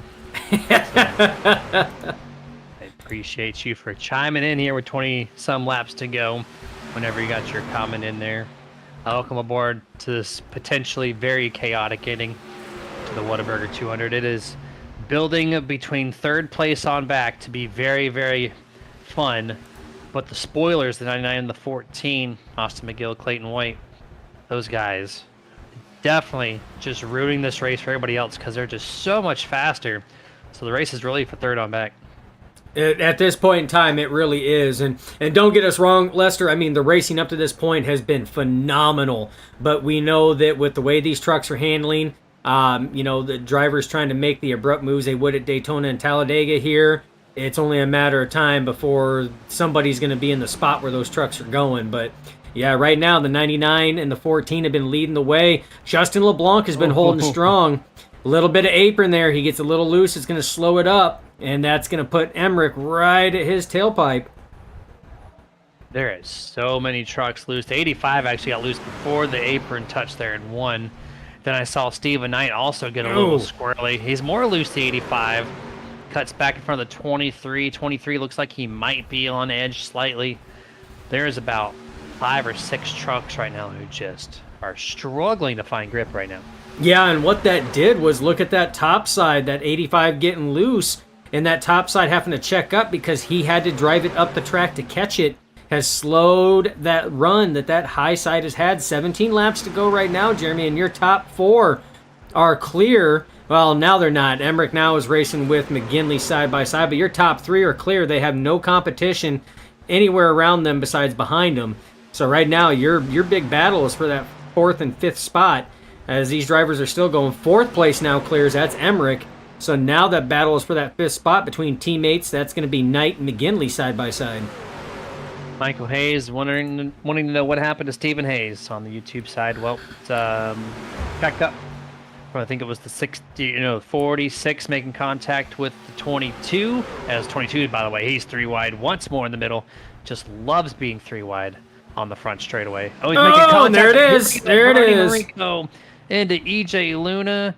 And so 3rd time's the charm for the 22, and this time it's going to ruin the night of the 54 Brody Marinko and the 24 of EJ Luna.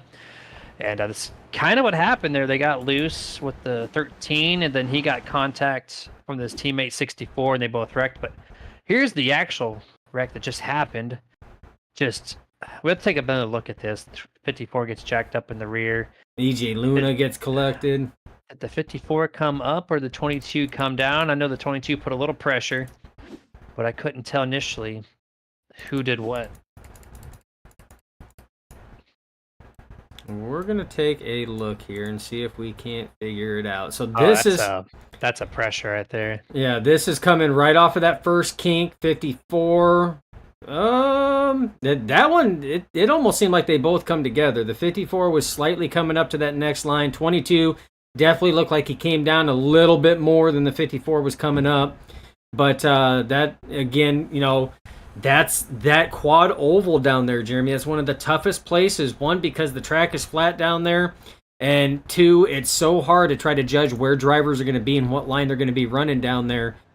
Because it's so flat, it is a difficult spot, probably one of the most difficult spots at this track here. And pit road getting busy, Jeremy, as we have everybody coming down, which was to be expected. I said if we were going to have a late race caution, drivers would come down for those fresh tires. I thought you were going to give me an LA Knight impression right there with everybody. I thought about it. Thought about it. Man, this window was open. But yeah, I just touch back on that wreck one more time. McCoy, oh, look at that camera. Atlanta's just focal range is not on point with that camera. But either way, 22 McCoy actually drove him down below the double white line. He pinched him down there. Then maybe there was a little bit of disagreement, and they both wanted to run each other right up against each other, and then just kind of ran out of real estate. Could have been possibly, but I'm just here stirring the pot, so maybe I shouldn't be doing that. But either way, looks like off of pit road, 46 Bradley Minor not a part of it. So Austin McGill is going to be P1. 2nd place Clayton White after pit stops. No, Brad Minor's P1. Is he P1? Did he stay out? Yeah, Brad Minor. No, it or 2 tires maybe. Yeah. I didn't catch that, but. All right, Nerd TV Top 10 recap. We got some time. Let's do it. So P1 will be Bradley Minor. 77, not it. He's 1 lap down right now. Going to take the wave around to put himself, I think, on the lead lap, maybe. I don't know. But then, so Bradley Minor, P1, 99, Austin McGill, 14, Clayton White. Those guys are the true, just dominant performing trucks so far tonight. With just a handful of laps left to go in the Whataburger 200. And you got Justin LeBlanc in 4th. Steven Knight is in 5th. Chad McGinley 6th. those guys have been just nose to tail all night long. And they're trying to get their teammate, JJ McCoy, to not be 3 wide and maybe follow them up into the top 5. Then you have John Howard in the 78, stationary he's only gained 1 spot on the track. Joshua Slade, though, pit road wreck, had some right front damage, started 15th, currently running 7th. So I would say overall it's a pretty decent recovery for the 12. And then Ron Harrington in the 57. I did touch a little bit on the 22, but since you got him on camera here, from 2nd to 9th. Great qualifying, great practice speed. Race, he's been struggling. He's just been finding himself mid-pack, not really to progress into the top 5 at all after the first 15, 20 laps of this race. And then moving on to the 57. Playoff driver, Ron Harrington, started 11th, right now 10th. Just, again, one of those trucks that have been there. They're waiting and capitalizing on mistakes, but he is unable to move up so far in this race. We're going to resume it on lap 124. 11 laps to go when these guys get the green flag. This is going to get hairy. Tire spin. Watch out for Bradley Minor. It might happen. They're stacking them up before. Domino affecting. Green flag is out. 46, actually. Managed it quite nicely. He's able to almost get clear of the 99, but I think he's going to be able to get him in 1 and 2. Yeah, he's going to get that run in 1 and 2, but it all depends on the push that the 99 of McGill gets, as he's going to get a good run right now coming off of 2. Clayton White finally closes that gap to Brad Minor, gives him a push, but that speed is going to carry off on that high line, Jeremy. I see the 99 being able to clear the 46 here coming off the corner unless something changes, and something is changing. Right now, Brad Minor getting the business from Clayton White. Clayton has to push Bradley Minor strong. We know Bradley cannot run with his teammate at the time, 54, up at the front. They had no speed. So, he's loose. Oh my gosh, he is all over the map. Clayton's going to take it 3 wide. He has, no. He almost wrecked it, Dustin. It's going to put Chad McGinley to the outside 3 wide. Look at Joshua Slade going to try to do a 2 for 1. Oh, they're squeezing it tough here. Going to be 9 laps to go at the line. More contact, 3 wide. Up the middle, the 14 goes. It's real hairy, Dustin, right now. Oh, more contact. And more. And there goes LeBlanc. Finally, something had to give. Something had to give on that one there. It was just, I mean, you seen that roof camera. There was no room whatsoever at that point in time. But with 9 laps to go, I mean, you got to do everything you can. Clayton White was trying to push Brad Minor, but you can see Brad Minor is all out of funk. And that's going to slow Joshua Slade down behind him right now. That's not what Slade wants. And right now, Clayton White has got all the help from Chad McGinley on that top side. Question is, can they sit here and propel past the 99 of Austin McGill? They're going to have to, because 46 can't do anything. He is so loose. There's no way he's flat-footing this track right now. And right there, the 14 has the clear moment. Oh, he's going to allow the 99 to Austin to get back. Oh, JJ McCoy loose. He saves it somehow. We stay green here. 7 laps to go in the Whataburger 214. Clayton White back to the point. Yeah, back to the point. He's getting excellent pushing right now from the 65 of McGinley. You see Joshua Slade finally made his way to the top side. You want to know what happened to Stephen Hayes? Well, he's finally made his way back up to the top 10, almost the top 5. He's the 4th truck in line on that high side. You see the 65 goes down to the bottom side, going to the inside right now of Clayton White. He's going to put himself up to the lead. First time since the start of the race, Jeremy, and those team trucks fell back. And right now, that is hurting that highline momentum. As you see them falling more and more back, Clayton White finally falls in place. They're going to try to rack him and stack him again. Man, what a power shift McGinley able to take to the point. But I think Austin can really do what he wants to do with whatever he wants to do, rather, with the 65. We're just going to see when he times that move to make the pass. It's going to have to be done on the outside. That's the only chance, because I believe Chad's going to lock that inside lane down as he has it. 5 laps to go, 7.5 miles remaining. Yeah, 7.5 miles remaining, and I see a lot of hungry trucks behind that 65 right now. He is a sitting duck. The next 3 trucks behind him are not team trucks, but right behind that is Stephen Knight. that is a team truck for that 65, Chad McGinley. So we'll have to see how things go. And Clayton White trying to go to the outside here. No help. Looks like McGill's going to try to move to that top side. McGill moves up. 2 by 2. 4 laps to go, Jeremy. Race winning move right there. I saw the 14 go up, and I knew that 99 had to make the move. And that's it. Once he gets cleared of him, job is done from Chad, and it's going to be up to 99, I think. For 03 wide, Bobby Mantle up the middle of the 23 and 79. 79 pulls away, clears him momentarily. Back to 2 by 2 here. 3 laps to go. Austin McGill leads that lap. Austin McGill leads that lap. A lot of push right now, but a lot of back and forth from trucks. 3 wide again. Bobby Mantle once more in the center. He's going to get real close. Try to give a little bit of push to that 14. Still 3 wide, Jeremy, as we go down the backstretch. Now cycles back to 2 wide. Ooh, Bobby Mantle so close. Contact. Oh, McCoy gets loose on contact. And saves it. What a wheel job there by the driver and pilot of that 22. Save of the race, clear as day to the 22. Great job, JJ, to save it from that contact. Last time by in turn 2X that Joshua Slade gave a great shove to Chad McGinley on the back straightaway that helped him lead that lap. Does not get the assistance this time. Does Austin McGill get to the door panel of the 65? As they squeeze by the 24, who almost come up the track for a Kevin LePage style move.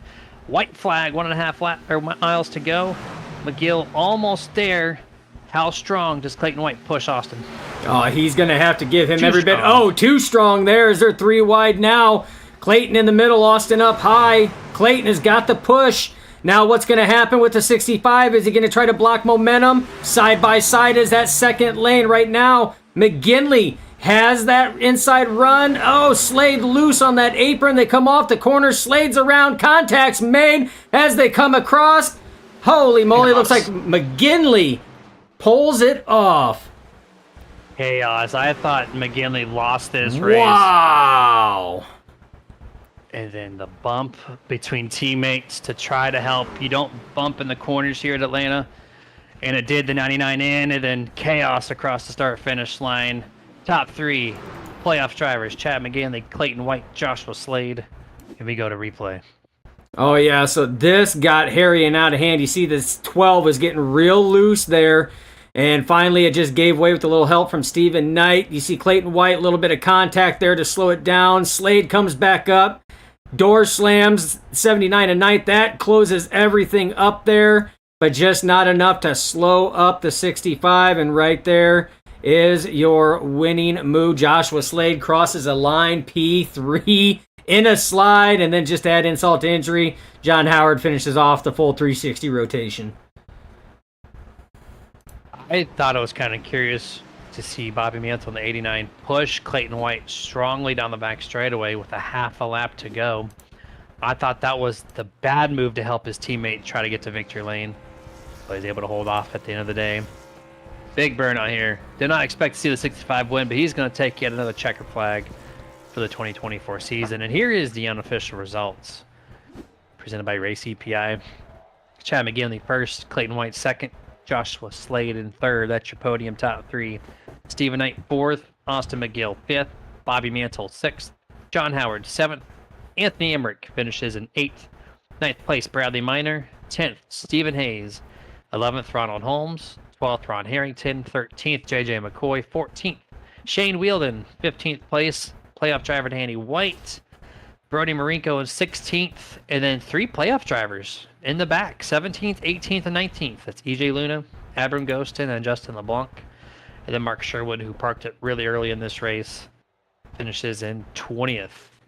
Going to our full screen commercial. Gonna see if we can't get our top 3 in the waiting room. And we will be right back.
And back to the post-race show presented by Martin Sports, and we have our top 3 gathered up here for their post-race interviews. First one gonna be the number 12 of Joshua Slade. Sorry to interrupt you, man, but wild race. I did not expect to see you here, especially with that damage to your right front on that pit stop. So how did you get that truck repaired, and how'd you make it to 3rd place?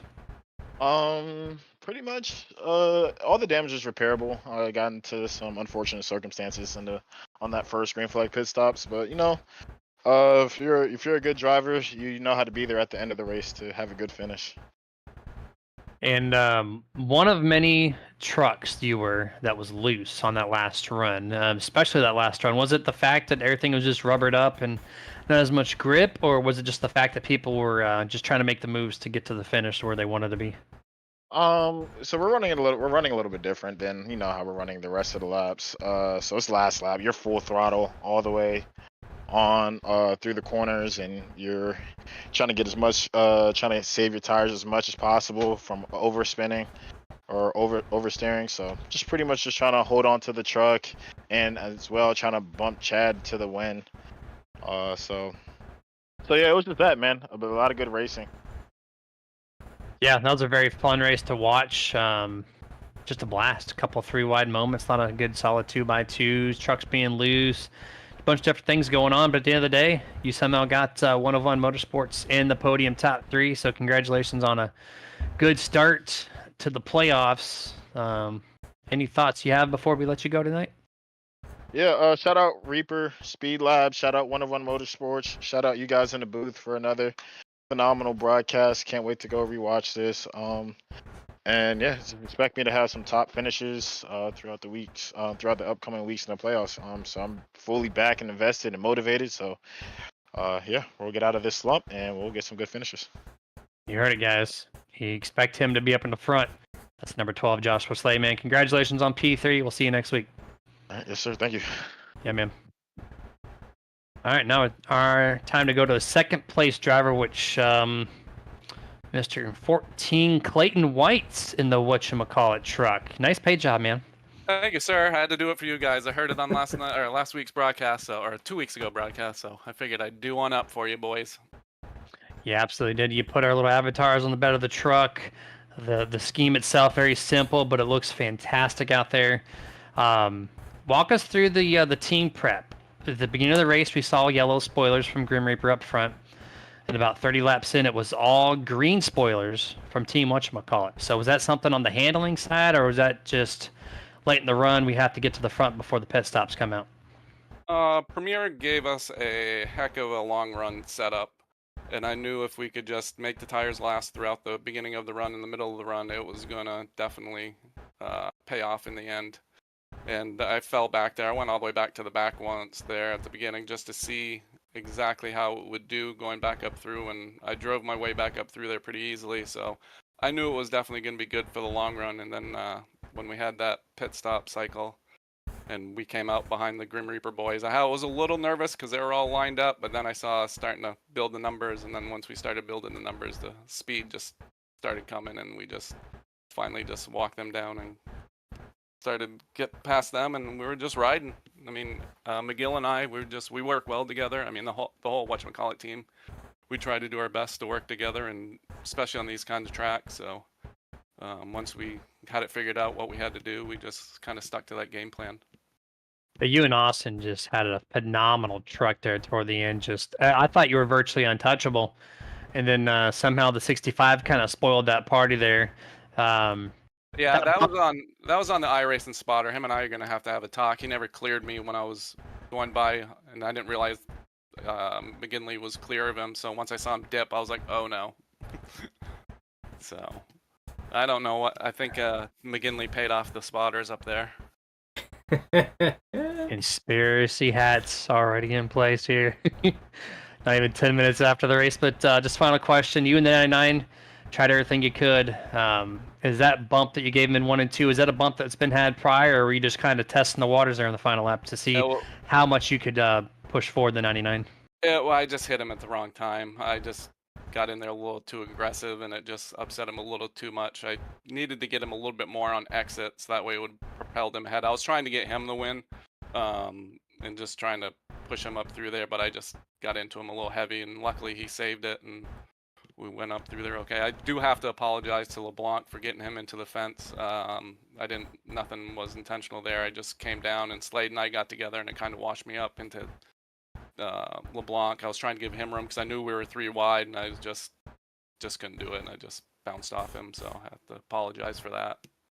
There was a half lap of just complete chaos, so something had to give, and that was the expense of the 85. So definitely no ill wrong there. It was just a crazy half a lap. But yeah, what a battle though. It was fun. I can't wait to go back and watch it. I was just talking to Chad and Josh and Bobby and Austin, and it's going to be a good broadcast to go back and watch, I bet.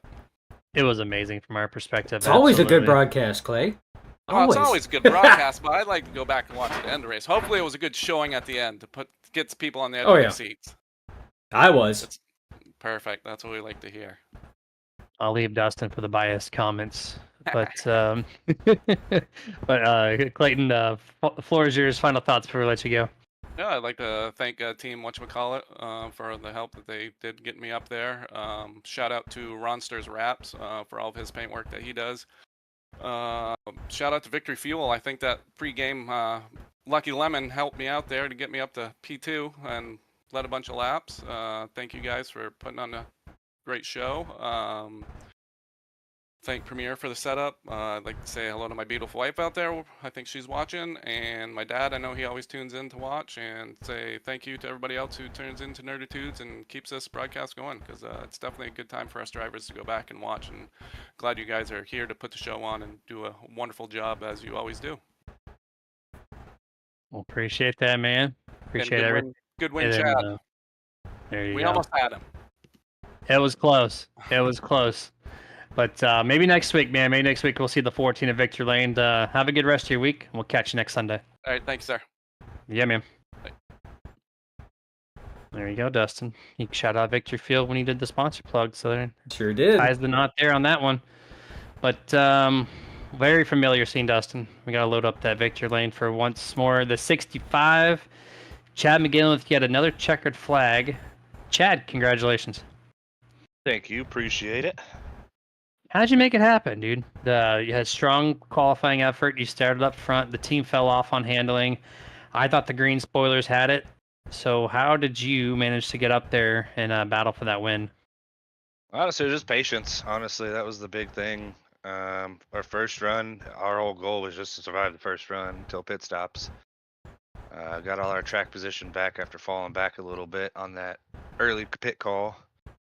And then it was just a matter of, obviously we had a couple wrecks that involved some of us got us separated, and then coming towards the end, it was just trying to get the green guys out of there. Honestly, I pushed Clayton all the way up to the front, and if he was gonna stay high with me, I was just gonna drop down right in front of Austin, and that's what happened. So made it work, and Josh gave me the bumps to finish it off.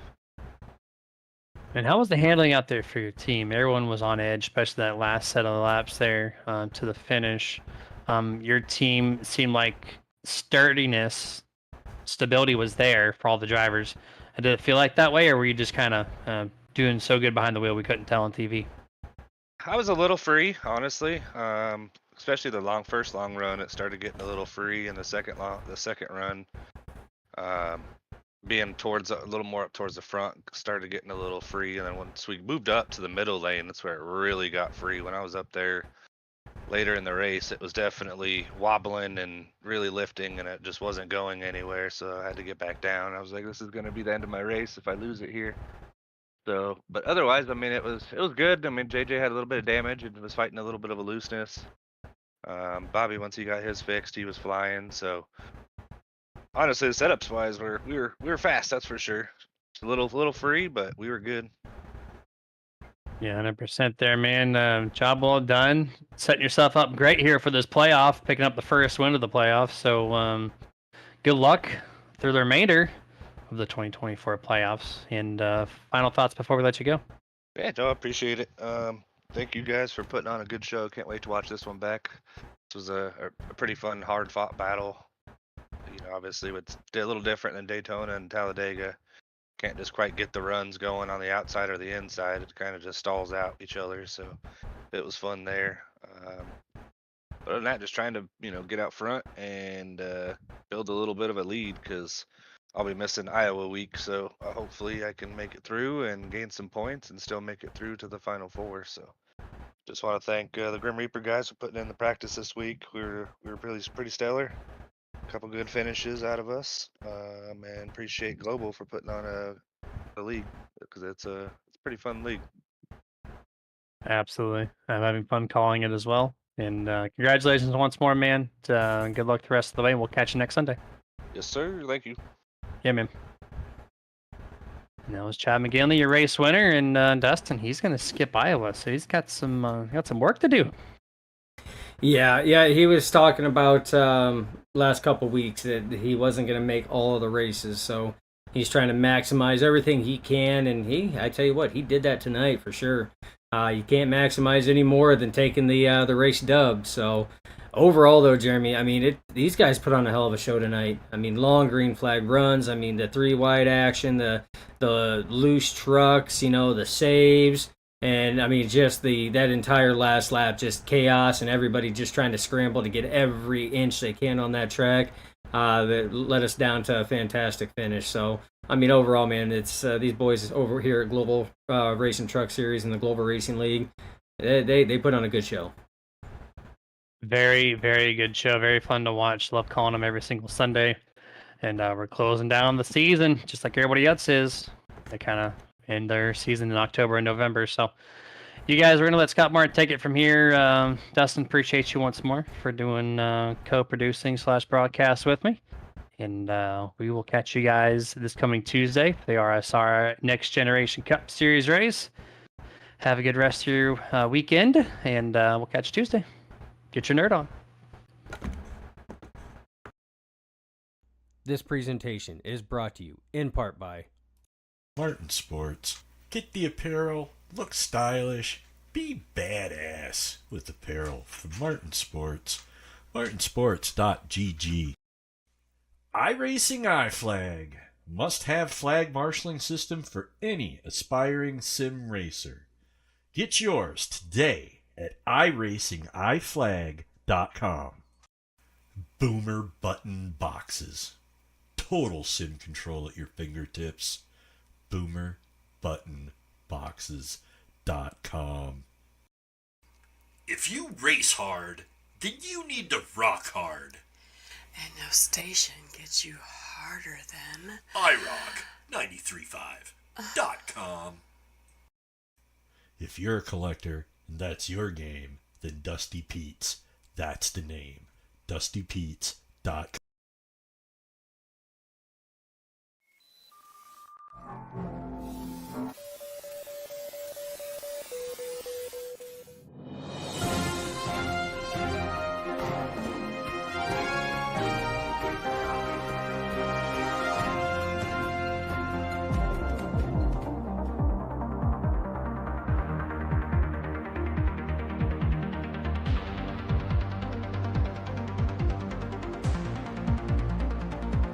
Back when nothing truly